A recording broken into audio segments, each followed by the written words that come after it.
developing your future physician leaders. So Mary Post is going to join us, and after that we're going to talk a little bit about CMS's new leadership and governance program. So I don't know who wants to go first. Mary, go.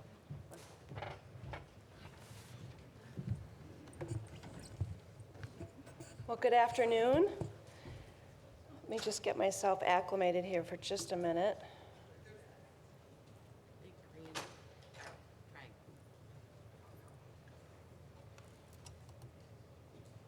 What button do I push? Oh, green triangle. Big green triangle. Yeah. Oh.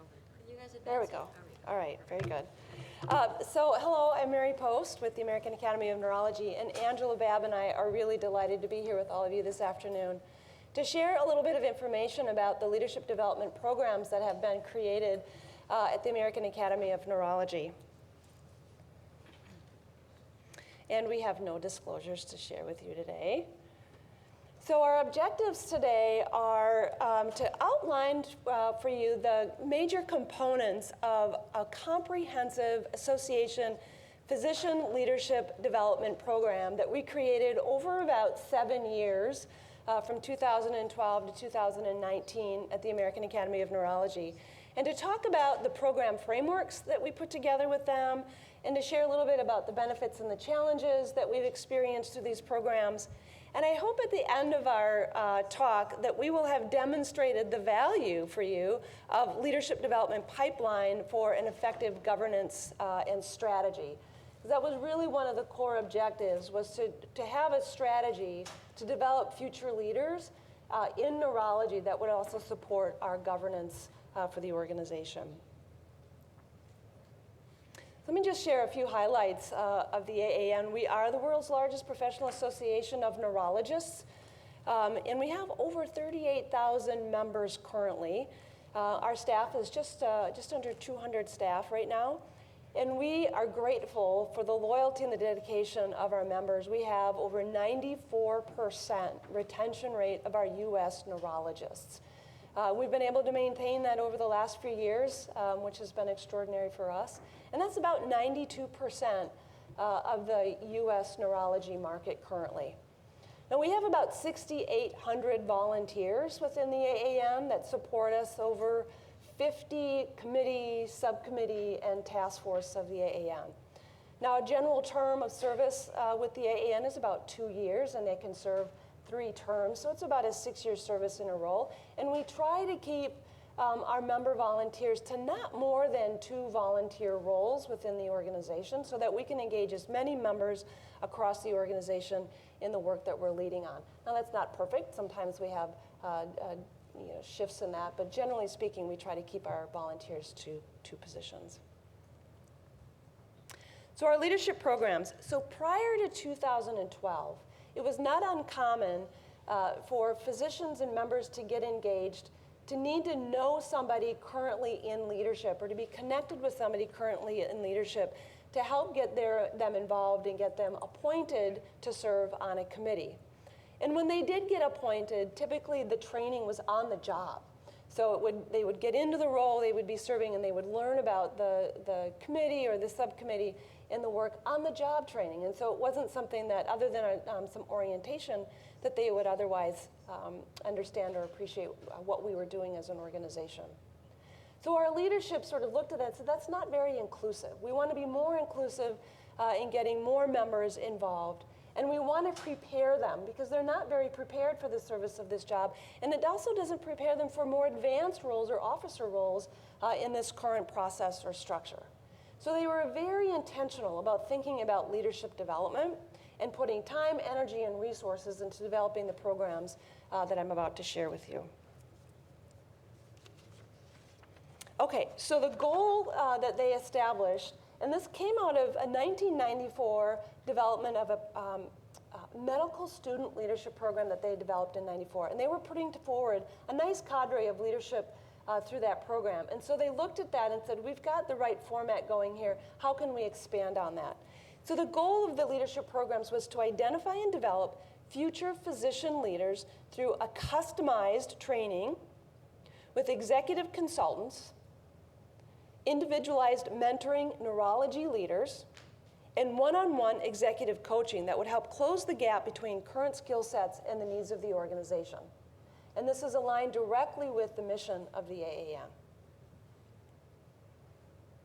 So here is a chart that sort of outlines the continuum of career within neurology and where we've strategically placed the leadership development programs over the, and this was developed, as I mentioned, over about 7 or 8 years.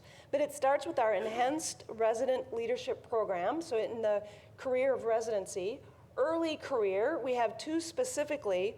It's hard for me to read these from here. Director membership leadership program that was established in 2019.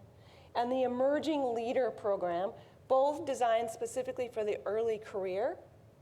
And mid-career, we have our Women Leading in Neurology program and our Transforming Leaders program. And then across both the early career and mid-career, we implemented the Diversity Leadership program and our Practice Leadership program. I'm going to talk a little bit more about each of these programs in just a minute. One program that's not listed here that I'm also going to talk about that's part of our portfolio of leadership programs is called the Palatucci Advocacy Leadership Forum. And that was established actually in 2003 with a uniquely different purpose, but part of the leadership portfolio to talk about and teach advocacy skills. So I'll talk about that one a little bit later. But these programs, we were intentional about touching on the course of all the career of a neurologist. Okay, so the future pipeline that we've been able to develop since we've done this in 2012 is now we have 356 graduates of our multi-month programs. Plus we have the 500 plus from our advocacy leadership program that I'm going to talk about. That's 52% alumni that have our fellow status. And we've learned that our fellow members are our most loyal and most engaged group of members. So they come through this program and they become fellows, which is a very positive outcome and measure for us. 36% of our leaders that have completed the programs now serve on the board of directors, on committees or subcommittees of the organization, and currently 8 graduates are on our board of directors. So let's take a closer look at the program. In the career setting stage, we have 2 programs. The Director Mentorship Program, that was developed in 2019, accepts up to 25 participants for this program. It's a year-long program, and it provides emerging clerkship and program directors with practical advice and guidance from seasoned directors. So it's a real mentorship program from seasoned directors to those younger in their career. And then there's our Practice Leadership Program. The Practice Leadership Program accepts up to 10 participants. They're in solo or small practice in neurology groups, and it helps them hone their unique leadership skills across their career. And again, they accept up to 12, and the Practice Leadership Program was established in 2017. So you'll find that many of these programs, we started in 2012, more in 15, more in 17, and then another one in 2019. So these were gradual implementations into our leadership program portfolio. In the career stage, emerging leaders, that was the first program we developed in 2012, accepts up to 10 individuals for this program. It goes from October to April, I believe. I should just double check. Yes. Yep. Is that right? Yeah? Good. Okay. Don't always remember. But it develops and grows early career leaders in neurology, and they have to have less than 7 years out of residency to qualify for this program. And then our enhanced leadership program, it augments education and training through our education and scientific programming at our annual meeting, so it brings them to our annual meeting for this additional enhanced educational training.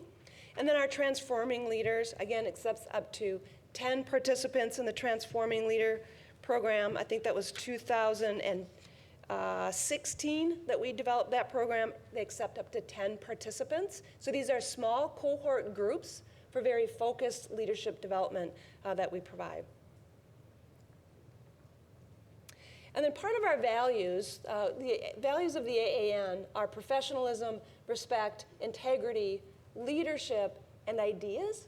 and community. And part of our ideas, values is inclusion, diversity, equity, anti-racism, and social justice. And we have 2 programs specifically designed as part of those values. And that's our Diversity Leadership Program, which advances leadership and skills and helps develop and engage members from underrepresented neurology groups. And then our Women Leading in Neurology, which is designed specifically for those who identify as women neurologists in our community. And they have 7 or more years out of residency for these programs. Now I want to talk just a little bit about our advocacy, our Palatucci Advocacy Leadership Forum. This was created in 2003. It's an award-winning and very unique program within the AAN. And I want to share this with you because we hear from our physicians that they talk with their colleagues from other specialties, and their colleagues say, we don't have anything like that. We would love that. That would be really valuable for us. So I'm sharing that with you. If this is an opportunity for you to create something like this, word of mouth, not scientific, but we're hearing there's a lot of interest for this kind of training within the physician groups to become better advocates in their specialty. So we accept up to 25 people to participate in this group, and they come with an action plan. And we spend over 4 days with them teaching them the media relation skills, how to hone their sound bites, to get it down to 30 seconds, 60-second sound bites on their action plan. So good, strong communication skills, leadership skills and attributes, media relations, communication, leadership skills. I feel like there's one other skill that we... And the training in front of the Congress and how they testify, et cetera, that training's done too. Perfect, thank you. So they come with an action plan, and then can be within their community, can be within their institution, can be broader, larger in neurology. And then they go out and they really work to implement and act on that action plan. So we have 562 graduates now since 2003. This program also includes international members. And our international members love this program. And they talk about it. They're always wanting to bring more. And they want us to try to help them advance this within their local international societies as well. So this is a very, very popular program. So some program framework. The framework of the leadership curriculum is around 3 core areas: leading oneself, leading others, and leading within neurology. And within the leadership curriculum, as I mentioned, we have executive coaching and consultation. And they work with them on factors like, or programs like strength finders or insights. So they really do some self-assessment, self-awareness, and learning about their current characteristics, leadership characteristics, and how to work on those strengths and where there's opportunities to build on their own self-awareness as leaders. And then how they lead others across the organization within their own institutions and grow those leadership talents. And then, of course, how they're leading within neurology in a broader sense. The main components of each of these training programs is that there is a leadership curriculum designed specifically within neurology and for the AAN. We always have a physician mentor.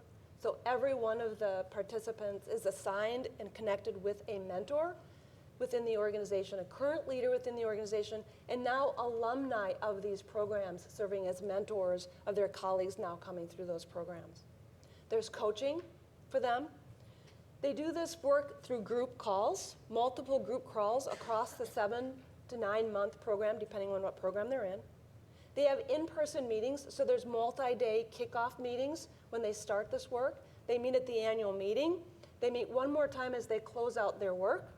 And there's lots of interaction and engagement individually and as a group throughout the period of time. And they have group projects that have physician advisors that support them in these group projects. 2 of the groups, I think it's the Transforming Leaders Program and the Diversity Leaders Program, their project is assigned by the president. And the president thinks about large, broader issues, and I'm going to talk about some examples that the organization is dealing with, that they want this program, and they don't give them a lot of details. They just kind of generally give them the issue, and they ask them as a group to come forward and bring recommendations, prioritize those recommendations, and consider the financial implications of the recommendations they are giving us. And then there's another group project that is signed by committees. They would go to one of our committees, and a committee has an opportunity to say, we're struggling with this issue, we'd like your help. And the Emerging Leader Program, I believe it is helps them with that project. And then there's lots of alumni support. They work as advisors to these groups in their work. So those are the major components of these programs.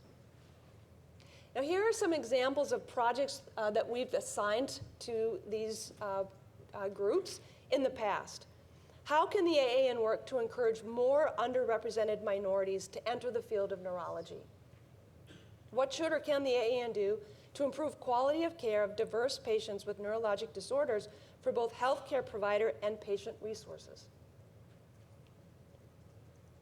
Potential long-term consequences of SARS-CoV-2 infection widely acknowledged. In post-pandemic world, how can the AAN best support our members? It was a more recent project that we asked. And how can the AAN maintain continuous research funding of ongoing research programs with fewer resources and increasing clinician scientist demands? So those are just some examples of projects that have been assigned to these groups. They then present their recommendations to the board of directors during one of our board meetings, either in June and or September. Now I'm going to hand it over to Angela to talk a little bit more about these programs.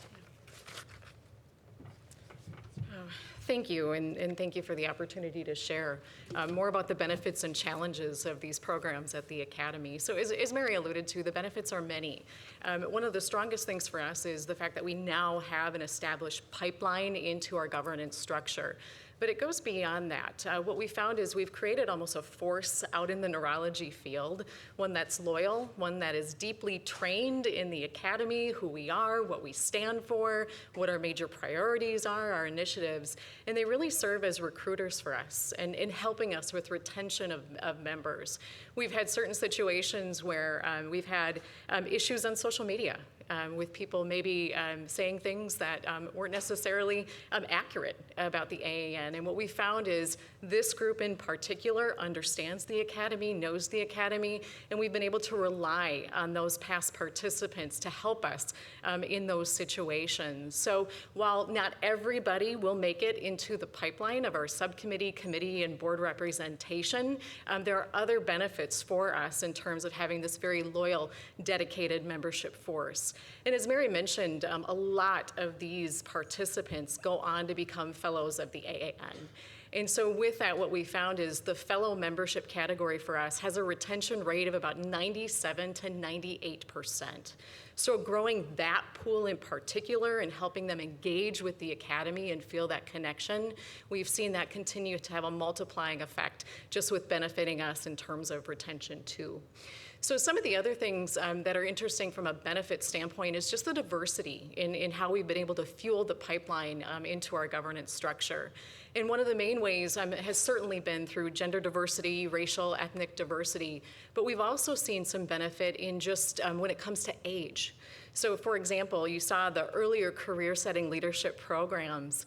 We have been able to recruit some of those members in particular into a board of directors role within 4 years of being part of the Emerging Leaders program. So they were very young comparatively when it looks at our traditional age of someone who was on the board of directors. So it's really enriched the perspectives that are shared on the board of directors, having a wide range of ages. In addition to, because of such programs such as the practice leadership program, we also have diversity of practice setting that has been infiltrated across our governance structure over the years. And then last but not least, certainly, neurology is one of the top 2 specialties when it comes to members reporting at least one symptom of burnout, so compared to all the specialties across the spectrum. And what we hear is that when they engage in the Academy through these leadership development programs, there's that connection. And we heard that about an hour ago from one of the other presenters about the importance of the networking and the making of friends throughout the Academy and how that has helped them with managing some of the symptoms of burnout that they were reporting.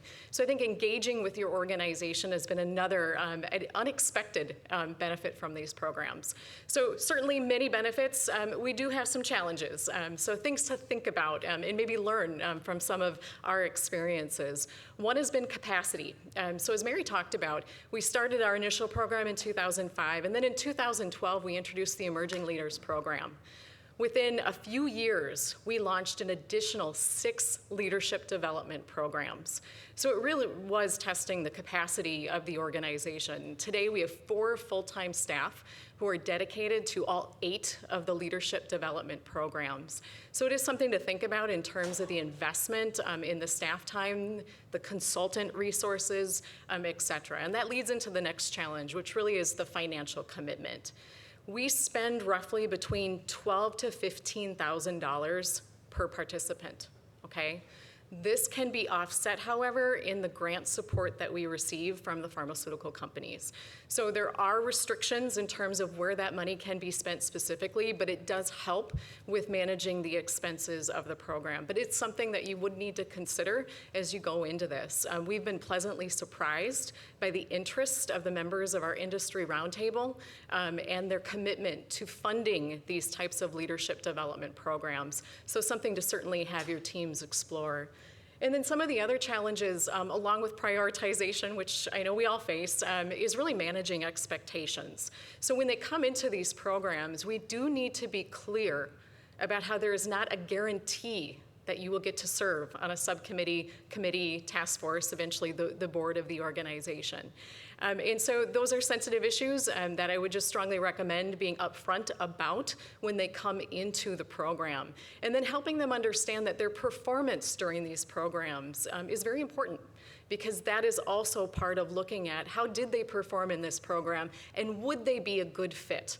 And then what we end up doing is when our president goes through the committee appointment process, we provide a list of leadership development participants who are interested, have enthusiasm for the academy, and would be good for our leadership pipeline. So other things to think about too as you look at the challenges. The other area I wanted to talk about real briefly is just the marketing and what is involved in attracting our talent to these programs. So what you're seeing here is just some of the creative. You'll notice that we use actual real members who have gone through the leadership programs as our spokespeople for these campaigns. What's really nice is that they do provide us testimonials as part of the leadership program. But better yet, we survey all of the leadership program participants 4 times. So they're surveyed before they come into the program. They're surveyed when they complete the program. They're surveyed again 1 year later. And because of the duration now of all of our leadership programs, we're able to survey them 5 years out. And so with that, what you're seeing here is we're now able to use the data, which is really affirming the value of the leadership program in all of our marketing campaigns. So something also to think about as you look at developing future leadership programs. One of the things that I do just want to stress is that you're going to want to be careful with your marketing. So, for example, we now have built such brand awareness with these leadership programs. There is a prestige with that. So when we launch these campaigns, we receive a number of applications. And what we found is we have to throttle back our marketing simply because we don't want to grow a pool of disappointed members too much. These are physicians, high achievers, not always used to being turned down for these opportunities. And what we've had actually is some of our members have applied 2 or 3 times before they're accepted into the program. So when you're marketing, if you have a list of people who may have been declined 2 or more times, we make sure to edit that list to take them out of the targeted emails that we have to do and the other targeting that we're doing. And that would be the other recommendation, is making sure that your marketing communications team is being very targeted in your approach and your outreach for each of the programs that you have, given the very specific eligibility requirements for each of the programs. Another area I'm going to briefly touch on today is just selection and how that works. So each of the programs have a base number of application requirements. They are a letter of interest, an essay as to why they're ready to take this next step, their CV, they have recommendation letters that are asked to be submitted, and then also an individual leadership program project proposal. So by the time they're ready to apply and be possibly invested by the AAN in the way that we do, we really have a very strong, rigorous process to make sure that we are getting the talent in the door that will eventually benefit the Academy should they be chosen to be a future leader. We do have a leadership development committee. That committee is responsible for evaluating all of the leadership program applicants.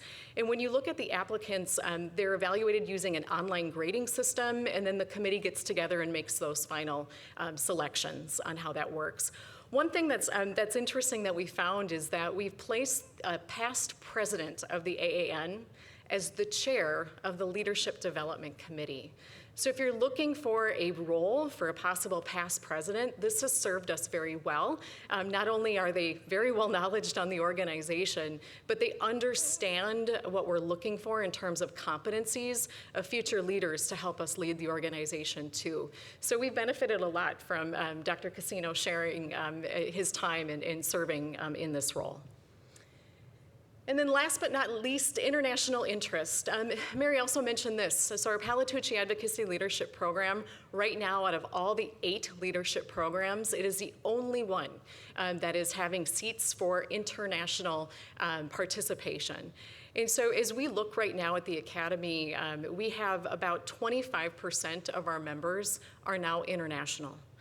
And so we're really exploring how we may be able to better have them represented in these leadership development programs. We often meet with members from the different societies internationally, and they're always asking us for our recipe on how these leadership development programs work. But it's really just telling us that there certainly is an appetite, and we need to figure this one out. So that's something that we'll be working on in the next couple of years, is how do we continue to expand these to accommodate our global and growing global audience. So in Hello, summary, everyone. I'm leadership Dr. Helen development Hurston, programs. the CEO of the Council of Medical Specialists. Oh, okay, all right. Yeah. So in summary, just a very novel approach to building your leadership pipeline. A lot of things to think through. You've got the career stage, the career setting, advocacy, a very nice benefit with intentional diversity being fueled into that pipeline. And then last but not least, of course, these benefits really outweigh the challenges. We've really found just great fortune in being able to have brand loyalty and ambassadorship throughout the field. So with that, Mary and I would be happy to take questions, or we can toss it over to Helen. No, we've Okay. got time for questions, please. Okay, I just great. thank you to AAN for sharing this. So many great insights. I think it's, I suspect you'll have lots of requests for details. Highest form of flattery is imitation. There's some great examples here. And I think also, as you heard from Tracy earlier, this is a big part of our DEI capstone, is particularly the part about the diversity leaders. So we'll really look to what you've done so far and really try to understand your metrics and what's worked. So questions, anyone at the microphone? We're wearing you out.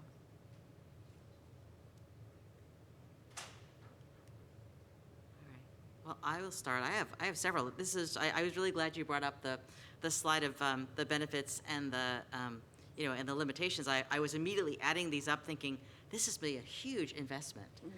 Question I had, and maybe this is my doctor hat on, do any of the participants have concerns that it's funded by pharma? Do any of them have concern? Like, do they fund the travel? Is this something they have that shows up, for example, on the practitioner data bank? Just curiosity. Yeah, so when it comes to the grant support, there are several restrictions. So where we end up using it the most is through the consultant fees, as well as the staff travel and other education materials. But anything directly on the physician is not. The Academy covers those costs. Perfect. Exactly. That would be something I think people would be concerned about. Great. Any questions? Todd's coming up. Thank you, Todd. I was sort of tangentially aware of everything you do in this arena, but to see it all laid out, Could you bring it's it a really... little closer to you? Oh. You're too tall for that. Can you Yeah, hear me? thank you. Sorry. I was sort of tangentially aware of everything you're doing in this arena, but to see it all laid out, it's a little overwhelming, but really impressive, and I'm jealous. I guess I have kind of a side question. You may have said this and I just missed it, but is part of your program to promote your members for national activities? So I'm thinking about things like the National Academy of Medicine or other, the AAP or the ASCI or different sort of honorific societies. Is that part of what you do, and sort of as you get requests in for people to recommend to related activities, does that go through this as well? I don't know if this is working. Yes, it is. Can you hear me? You're good. Okay. Yes, but more indirectly, you tend to have this nice cadre now of members that have gone through these programs, and there's an awareness of who they are and how they presented and how they've performed through these programs and where their interests are and where their expertise is. And so when we do have requests for engagement with, for example, with NAM, we have a great resource to go to for recommendation for representations on the organization. So it does really provide a nice resource for us for that very purpose. Yes. Can I ask a really quick follow-up question? Yes. Do you have a separate grant program for researchers? In other words, like either young investigators or people transitioned to independence grants or anything like that? We Is that do. part of this as well? I don't know if it's part of this program. It's separate, yeah. Yeah, it's our career development awards. So those are operated by a separate team, but certainly along the same lines, just from the research side. Great. Daisy.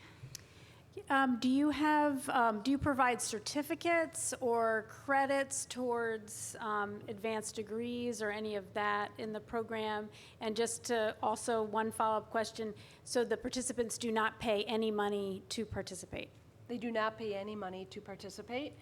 We do have a graduation for each of these programs. It's an emotional experience for these graduates. It's really interesting as they conclude their work together. They get an award and a certificate that goes with their graduation for having completed the program. And I will tell you that they create a network within themselves. They, as a group, continue on in their relationship and their just sort of connectedness, if you will, as a group. And these education or leadership programs do count towards their FAN, I think. Yes. Yeah. Great. Come on. Thank you for sharing your robust programming. As someone who's gone through one of the leadership programs through ACOG, I certainly appreciate the value. I'm wondering, you shared the impact on the society itself and sort of what these graduates do after the fact. Clearly, these are skills that are translatable to lots of other things, and I'm curious if you have any insights about, the folks that are graduating and whether they have better titles at their institutions or sort of other, metrics about stuff at home. And I'm specifically interested because that might motivate sort of institutions to send people or engage in this programming. Yes, and we track that, in fact, the leadership team. So there are lots of examples of participants and graduates of the varied leadership programs that go on to become, to advance in their institutions or to move to different areas in neurology, maybe to a private practice, through these leadership programs that they tell us they never would have had the courage to do otherwise, and or they advance to chair positions and other positions of leadership. Lots of great stories about that. It'll be fascinating to get if we could share your list of metrics. I think that's one of the key questions here is what are you seeing as a result of this?